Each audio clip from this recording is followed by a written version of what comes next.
Hi, and welcome back to another Money Not Math episode.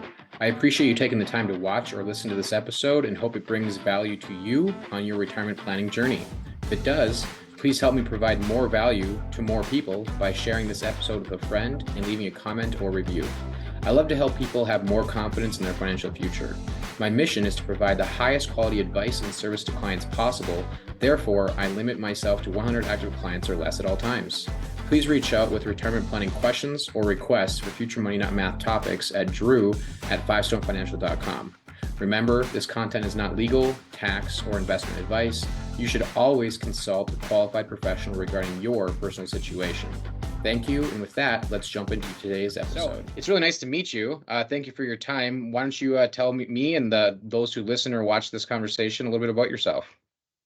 Happy to. Thanks for having me on your show. I'm excited about it. So let's see. I usually start my story. I got out of the U.S. Army. I served in the Army for 5 years in my much younger days, and went to work for a company that was collecting defaulted student loans on U.S. Department of Education contracts. They were a government contractor. That was a very interesting place to get an education. Learned a lot about how government and private business and all of that interaction and the things that go on there. There's some stories there probably for another time. But I left that company and had some money in an employee stock ownership plan and did some calculations and some soul searching and realized I really wasn't happy with my potential future tax situation. So I took those funds and invested in a little subdivision project in Southwest Washington, was building spec homes and so forth. This was in about mid 2004, 2005. So I was about halfway through building my first spec home. And of course, back then, as the buildup with the housing bubble was inflating, and I had these appraisals with these 5 lots and was going to build these spec homes on them, and it was going to be amazing. And, the values were just going up every time I had the appraisals done. But I was about halfway through the first spec home in 2008. When everything started deflating, and the economics is what pushed it over the edge. Obviously, back then I had no idea what I was doing. I made some big mistakes. I tried to save the project and borrowed a bunch of money to keep it going. And even though I could see what was happening, that the values were just, I had bare lots I couldn't have given away at that point. And so anyway, that project imploded spectacularly. And it was a real wake-up call for me. I'm grateful for the experience today, even though those were some dark times for me then, because it got me to start reading and studying and just consuming everything I could, mostly about finance, but also just about life. And so that's what led me to discover a couple of concepts that I implemented in my own life around using specially designed life insurance products and some things like that. But I was ready for a career change, and so got licensed, got some training, and launched my practice in 2012 to share some of the concepts I had learned with others. Wow, that's cool. So, I appreciate your honesty and humility in that explanation of yourself. A lot of people will gloss over the potential failure, but it sounds like you really just pivoted and made it really an opportunity to learn and kind of change your careers in a different direction. As curious as I am to dive into going from real estate development to getting your investment or your licenses and starting a financial planning practice. Before we jump into the business side of things, I do want to get to know you a little bit more as a human being. Sure. What do you have to do for fun when you're not working?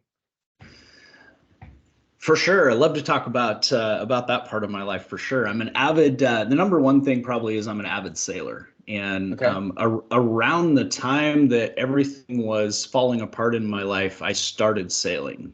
And so it was a real escape sort of from some of that. But it's also, there's kind of in the sailing, there's kind of a culture. There's kind of a lifestyle that sailors kind of develop, where you want to be out on boats and sailing to distant shores and doing some of these things. So part of my whole pivot with my career and everything was also built on this idea.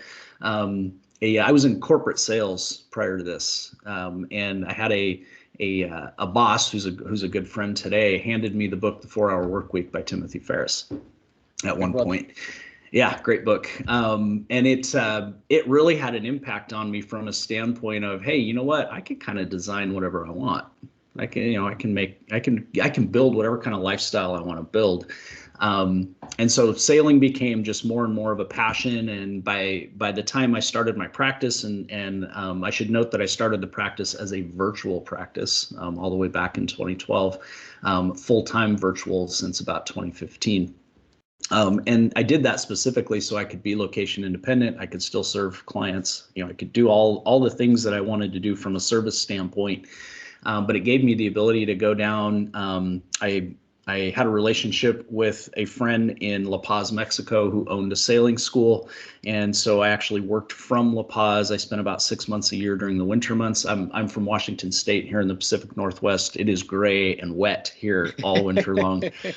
So I went down to La Paz in the sunshine for those 6 months, and worked with the sailing school, teaching people how to sail and do long distance cruising. A lot of people have a dream of retiring or taking a mini retirement, if you will, and jumping on a sailboat and sailing around the world. So I just got a huge fulfillment being able to help people with both sides, right? I have the financial side that I work with clients to help them do that financially, but also teach them how to actually get on that boat and go do it and navigate and handle heavy weather and right, all that kind of stuff. So anyway, that's my passion. I'm still an avid sailor today, although I'm not teaching sailing so much nowadays. I'm pretty busy with my financial planning practice. Wow, that's really cool. So you essentially spent years working. I mean, you said 6 months teaching and guiding sailing while you were building your financial planning practice down in, and were you always in Mexico, or just during those 6 months when you were doing the sailing side of things? Just during the 6 months. So I'd go down to Mexico usually around November and come back up here to the Pacific Northwest in about April every year. And do you have a family that affected from a standpoint, or are you single during that time period, or what did that look like? How did you balance all that? So that's another piece of the puzzle of this whole story, right? Is when everything kind of fell apart for me after the 2008 point. I mean, everything fell apart. Divorce, some teenage kids that were having some issues. The investments fell apart, and I as mentioned, I was in corporate sales. So when that whole crash happened and the Great Recession hit, my customers in my day job, the corporate sales job, all of a sudden stopped buying. So my income decreased by about 50% from my day job. So it was just like a really chaotic time personally. But again, as terrible as those times were, I'm grateful for them today, because that's what got me to wake up. That's what got me to start studying and doing the introspection and working on myself to figure out what I had to become to succeed in life and to be happy and to pursue the life that I wanted to live. So without some of those setbacks, maybe I would have just continued on. And I don't know, I kind of refer to the years before that as my zombie years, right? Where I was just going through the motions, doing, what everybody does, and Right. And not really awake. Yeah. Well, I appreciate that perspective, because I don't remember the perfect quote, but it's basically, it's not failing as long as you keep getting back up. It's only failing if you stay down, right? That's called learning. And the best way to learn is to keep trying and trying and trying and learn. And maybe you fall down, but just keep getting back up and things like that. So I really do appreciate you sharing that, like I said, and the kind of the background of the fun and things like that. But diving back into the business, which is what we're here to do, is have a conversation around money, not math, and provide value to our listeners or those who watch this. So you do run a 100% virtual business. Is that and is that nationwide? I'm guessing it's virtual, so it's US, pretty much anywhere in the US. Is that true, or do you focus on certain areas in the Washington area? What does that look like for you? So it is pretty much nationwide. I tend to focus in the Western United States. Okay. The Washington State, Oregon, Idaho, Montana, Utah, just kind of the states west of the Rockies is where I tend to focus. Although I have clients all over the country. So a lot of my focus in terms of marketing and advertising is focused in the West. So that's where I generate more local clients, if you will. Local being Western U.S. Right. Yeah, it's more, the word local is a lot different than it used to be now that we have the ability to do online meetings. And kind of like yourself, I was like partially online meetings, but a lot of in person, driving 4 hours for one meeting pre-COVID lock shutdowns. And then that almost just accelerated everyone having to learn. And now it's like, no, I pretty much do, I would say almost 50-50 online meetings. And if people live where I live, they can come in, but otherwise let's just Yeah. jump online rather than one of us having to drive for 30 minutes or more just to see each other. So you work mostly in the Western area, but clients all around the country. What value do you intend to provide your clients? What is your focus point? What's your specialty? What's the value you're trying to provide? Yeah. So over the years, as I was having this journey of self-discovery, as I like to describe it, I did some work personally and spiritually, if you will, and I kind of went through an exercise over a period of months to refine and define core values. And the three top core values for me are freedom, adventure, and service. Right? Those are the three things that are kind of the cornerstones. And so in my practice, my practice I think aligns with those values. And freedom is the number one on the list there. And I think that's really what it's all about for me, is to help people create freedom, whatever that means to them in their life. Because in a modern technologized society like we live in, money and finance and how we handle that is a direct route to creating whatever kind of freedom it is we want. You know, for me, way back when, it was the freedom to go get on boats and do that thing. But for somebody else, it could be something totally different. But whatever it is, it's that sense or that emotion or the feeling you get when you know that you're free. You're making choices because you want to make them, not because you're backed in or boxed into making them. And so I think that's really probably the most important thing to me when I work with clients, is really digging into what do you want? What do you want to create? What do you want to create now, 5 years from now, when you retire, whatever the case may be, and really understand what freedom means to them and how we can connect them to it. That's a great way of explaining that. That hits home really strongly for me. I love that you brought up core values. That's something I think anyone who's going somewhere has to be really clear on, because that's what guides you. Otherwise, you're just going to show up who knows where in 5, 10, 15, 20 years. But like you said, the freedom, that can mean anything for anyone. I know one of my current clients is like, 7 years ago, they were struggling to sleep because of all the stress they had, and now they have the freedom to retire. So that, like you said, it could be the freedom to sleep, it could be the freedom to go sailing, it could be the freedom to whatever, but everyone has to define that for themselves. I think that's really, I like the way you look at that and tie that in both to something that means something to you, but also how you can relate that to your clients as well.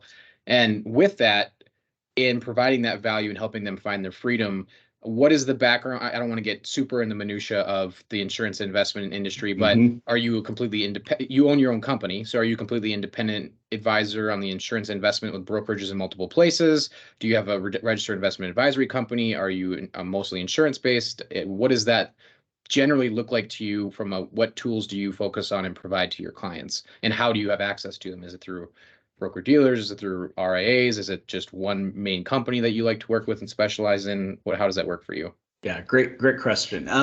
So I do refer to myself as a life insurance product-centric planning company, right? Where we do Okay. focus on the life insurance products, specially designed whole life insurance contracts, fixed index annuities for income, those kinds of things. So I started out as an insurance licensed only agent. You know, everything I did was based on that. And then over the years, I've continued to expand. So I've passed the Series 65 Investment Advisors Law Examination. I worked with an RIA firm for a short time. Wasn't a great match for me. So I'm actually, my firm right now is under review with the Washington State Securities Department to be our own RIA. So my firm will be a registered investment advisor here as soon as that comes through. Excited about that. I've also completed the Chartered Financial Consultant Designation Program with the American College as a CHFC. So I'm a fiduciary advisor as well. And in terms of the investment side of things, I take a little bit different approach with that, in that I am life insurance centric. So those life insurance products are always going to play a role.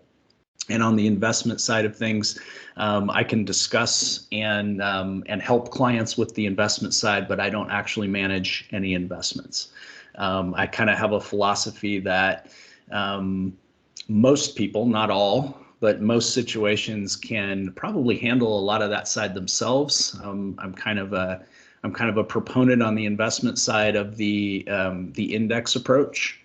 and that there's probably not much chance that we're going to beat the market. So best we can do is align with the market.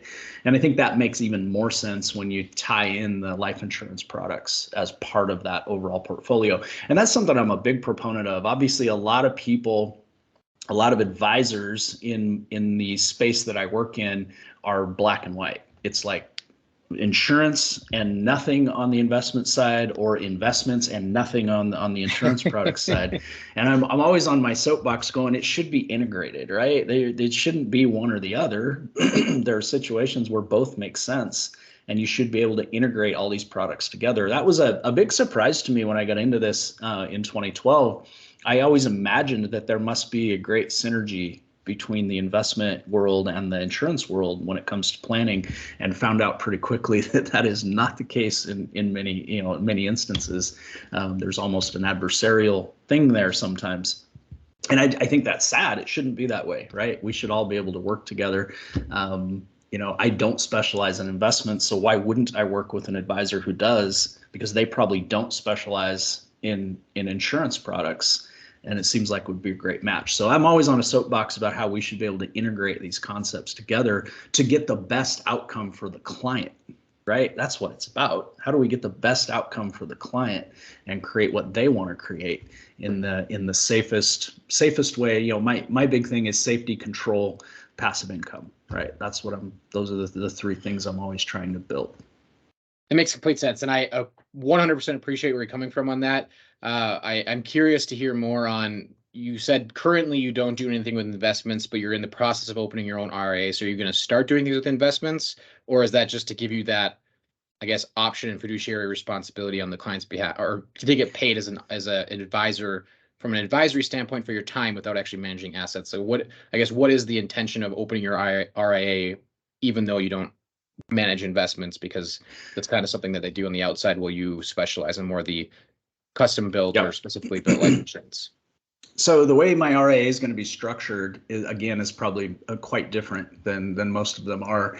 And that is, so I have some planning fees, scheduled planning fees to build financial plans that will be in place. But my approach is, if I receive compensation from any other source, like insurance products, I waive those fees.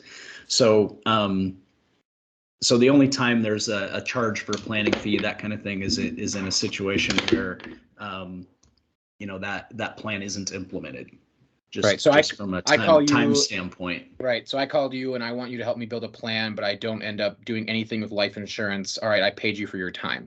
But if I do call you and I do something with life insurance that compensates you, hey, don't need to pay me twice. Just, I got paid from life insurance. So let's move on. Okay, that makes sense, and that's one of the options that we offer, as well as the asset under management model. You have the paying for the plan model. You have paying for time model. There's different options for that. So I appreciate you explaining that. More importantly, going back to the other part of what you talked about, financial advising, I love what you said about it's about getting what's best. It's about getting the best outcome for the client. Right. And you said it perfectly. I've talked to people and I've worked alongside people who investments only, insurance is a waste of time. I'll self-insure by building wealth through investments. Well, if you only have $5,000 in your Roth IRA and you don't have life insurance and you die, sorry, that's not very great self-insurance, right? On the flip side, I've talked to people on the insurance side that, insurance only, investments are too risky. You should never do them. The market's bad. Look at all the bad times. That's why you shouldn't use it. So I completely agree. It's a synergy and a balance of not, okay, who can I sell this to? It's, okay, what does the client need? Where can I get access to that tool? And I think that flip in the mindset is extremely, I appreciate you sharing that. And I'm glad we're in alignment with that when it comes to just finding the best outcome for our clients, not just finding people to sell something to. For sure. And it part of it too comes down to what the client's trying to achieve, right? I focus a lot on passive income, right? Don't focus on capital gains, focus on income. And so if I've got a client whose goal is to become a real estate investor, and they want to save their cash and build their cash in a way that they can invest in real estate and create cash flow from rentals, right? If that's their thing, that's what they want to pursue, then there are tools that are better suited for that approach than others. If I've got another client who just really wants to build towards a retirement that's 20 or 15 or 20 or 25 years down the road, well, there's another set of tools that's probably better for that scenario. And so it's a matter of just matching the right tool up with the right approach. And that's different for every individual. Absolutely. Yeah. One of the first mentors I ever had when I got into this business almost 10 years ago was said something along the lines of, if your only tool is a hammer, everything's going to look like a nail. For So sure. it's an interesting with that. So, sounds like we could probably talk all day, but I don't want to keep you all day. So I'll move on a little bit here. You touched on a little bit, but I just want to make sure I give you the opportunity to explain, if you didn't already say what you wanted to say, about how and why you started your business. So I know you kind of had, you had a pivot point in your life there, but is there anything that you didn't already say that you'd like to touch on the how and the why of starting your business? Maybe a little bit. I know it seems like I'm having a recurring theme here, but when I started my practice, I the first year I really fell flat on my face. I didn't really know what I was doing, and particularly what I learned is that the most important thing in the financial services practice is knowing how to market. Right. So I had this idea that I had, being in sales for many, many years, I had like this Rolodex of contacts, and I had this idea that would just sustain me until I got it kind of up and running. And that was a dead wrong. So it took me a little bit to figure out, okay, so only about half of what I do is the actual financial services part. The other half is how you get people's attention. And so that was a huge learning curve. So that's kind of the how, right? I guess, the theme here is resilience. Things are never going to go the way you think they're going to go. And you just have to be able to keep going, get back up, keep going, get back up, keep trying. So I like to think one of my strongest characteristics is resilience. I'm just resilient. I just going to keep going. And so eventually it figured it out. It worked out. In terms of why, I think I've talked about that a bit. I was ready really. What it came down to is I felt for so many years I was very good in a job that I had zero passion for. I could care less. I was selling, industrial supplies throughout the country, and I could care less about those products. But I was good at it. I made good money. It was a good career, so to speak. But it didn't mean anything to me. And so I was really ready to go do something that meant something to me, that not just meant something to me, but that had value to the people I was serving. And so that's probably my most, the greatest thing. I've loved every single day of this since I started it. And I continue every day I get up, and I just love going to work, helping people better themselves and better their lives. It's super fulfilling. That's awesome. I appreciate that. And the resilience thing, I think anyone and everyone should hear that more and more often. I don't think any of us can talk about it, hear it, or believe it enough. One thing I think is rare that when maybe I missed it, but for me in my career and most of the people I know that enter the financial services industry, usually you join up with a big company first and then maybe start your own company eventually. I know for me, I started with a 100-person company in the Twin Cities. I'm from Minnesota, for those who didn't already catch on that. And then we went transitioned to more of like a 10-person company. And then now it's my business partner and I run basically a two-person company that will be expanding in the future. But for you, it sounds like you basically just day one started your own company. Is that accurate? And if so, how did you come to do that rather than the normal, like, big company first? So it's sort of accurate. That's kind of an interesting story too. There was a gentleman, a mentor that I worked with early on in setting up my own plan, my own whole life policies and so forth. And so I actually came in as a sub-advisor with him. And no sooner than I was getting started, he quit. Oh, so he was welcome gone, to the party. right? I'm leaving. See you later. Yeah, I'm out.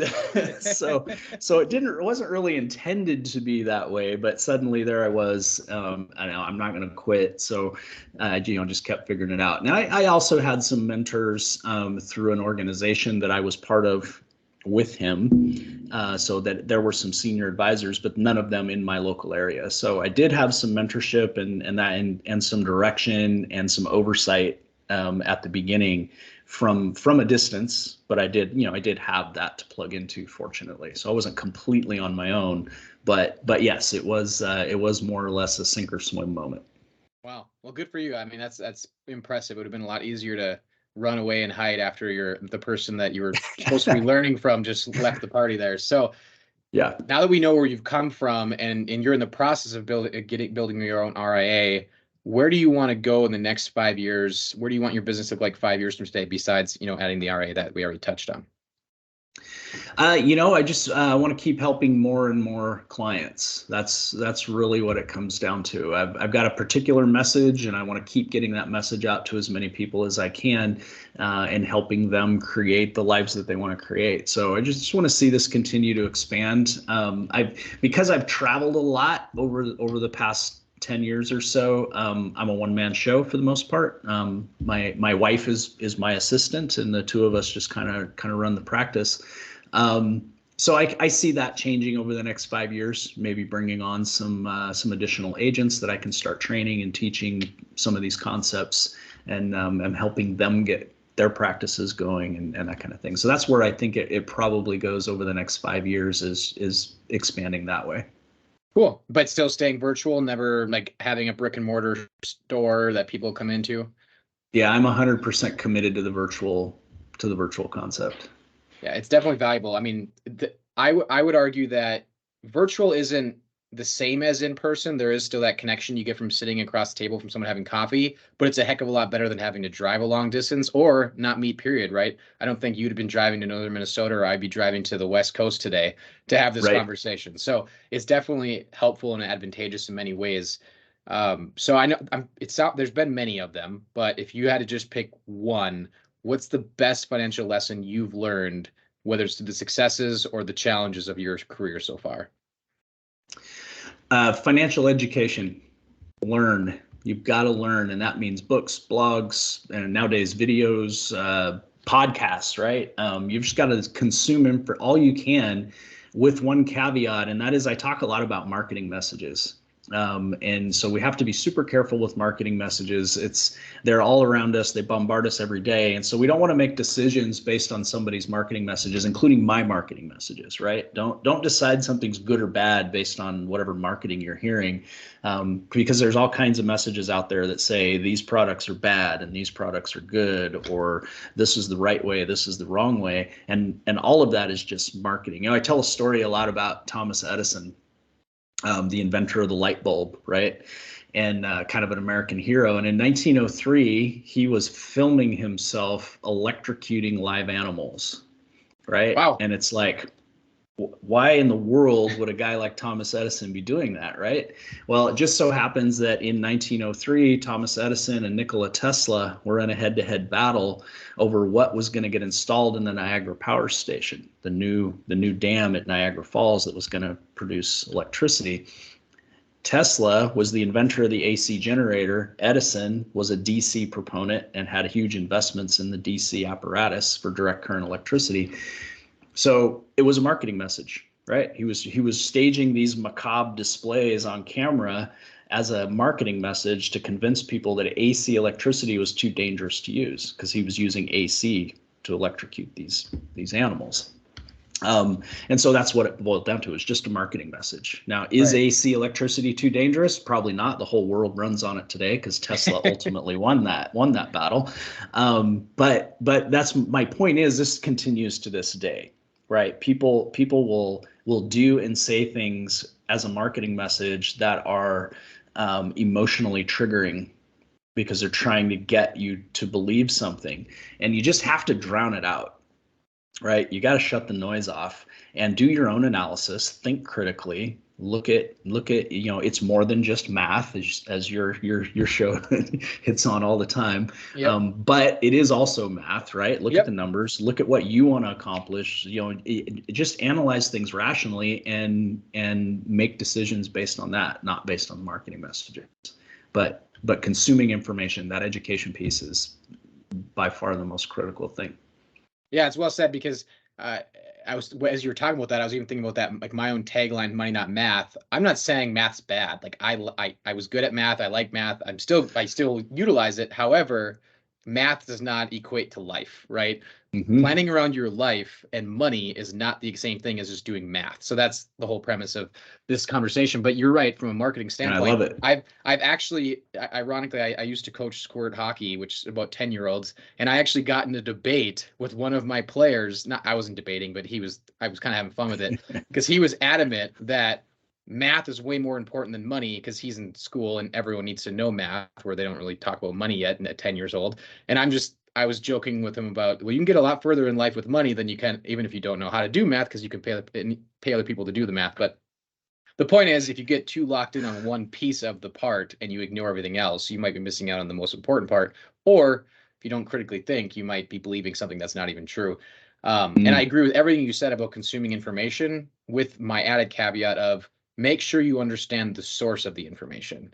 There's a lot of financial advice out there being sold by people that have no license to be giving it. And I'm not saying they're wrong necessarily, but would you take neurosurgical advice from someone who doesn't have neurosurgical licenses, right? Would you go and get heart surgery from someone who's not a doctor? And that's kind of where I always challenge people of like, definitely learn, but be aware of the source of what you're learning from. And I think is, again, hopefully that's not in complete disagreement with what you said. I think that was kind of what you're saying about being critically thinking. But I agree completely. So it's sort of the same question, but just in case it's a little bit different. That was your biggest lesson you've ever learned in your life. Now, what would be the one piece of advice you would give everyone? Is it still the learning aspect, or is there something else maybe within that you'd like to touch either more specifically on or separate from? It's related to the learning aspect. You asked me about the number one lesson in my life, and I said, education, financial education, because had I had financial education, I could have avoided some of these pitfalls that I ran into. So related to that, though, with advice that I would give to somebody listening to this is do something, take action. Right. If it's financial education you need right now, get on Amazon, get on your Kindle or your Audible and order a book. Do something right now. Take action today, and then keep taking action. Right. We can't sit and think and analyze forever. We have to move. We have to do things. Very well said. I love that. With that, what is your definition of being successful? If I could sum it up in one word, it's happiness. That's what we all want, right? We want to have a happy, fulfilled, joyful life. So I think it's just being happy. What does it take to be happy? That's awesome. And I'm guessing that's a loaded question, but what does it take to be happy? I love that you said that, though, because I will admit when I asked that, I was fully expecting you to say freedom, because that's what you touched on earlier, but tying it in, and please correct me if I speak incorrectly about what I've heard today, but happiness does not come from money. Money is a tool to be free and do and have the freedom to choose things that will then make you happy, right? So I think that's an extremely important point that I think that you touched on a lot today, and I try to always impress upon people is the amount of money you have or make does not equal happiness. It's just a tool to do the things that will hopefully make you happy. And I remember the most impactful thing I've ever learned was my psychology class in college years ago. So the numbers aren't accurate anymore, but they had done a study that proved that once someone in America started making over $77,000, they didn't increase happiness by making more money. In fact, there's diminishing returns. And the suicide and depression rates in the top 1% were significantly higher than the middle class. So that at that time, I thought success equaled money. And I'm like, wait a second. If more money doesn't equal more happiness, like where is this coming from? So I love that you didn't say freedom, which I was expecting. You said happiness, and then kind of tying that all in together. So hopefully I heard everything you said today right in my kind of summation there. But I think so. Perfect. So wrapping things up, I don't want to keep you all day here, but is there anything about yourself, your business that we haven't covered yet that you'd like to share with our audience today? I think we've covered a lot. So I think this is a great spot to wrap it up. I've shared a lot about me and where I came from and my business and where we are today. So, it was a great interview. Thanks, Drew. Absolutely. You're welcome. And John, thank you for your time. For anyone who wants to, learn more about you or connect with you or contact you, what's the best way to look you up, find you, get in contact? Yeah, so the best way to reach me is through a landing page I have set up. It's called jumponwithjohn.com. It's John with an H, John. So jumponwithjohn.com, and that will give you an opportunity to grab a spot in my calendar and we can have a conversation. Perfect. Well, thank you so much for sharing that. With that, I'll wrap things up and hope everyone had a great day. As always, thanks for taking the time to watch and or listen to this Money Not Math conversation. If you have specific questions for myself or John Ensley after this regarding your financial planning conversation or requests for future Money Not Math conversations, please reach out and let me know, and I hope you have a great day. Thanks. Bye.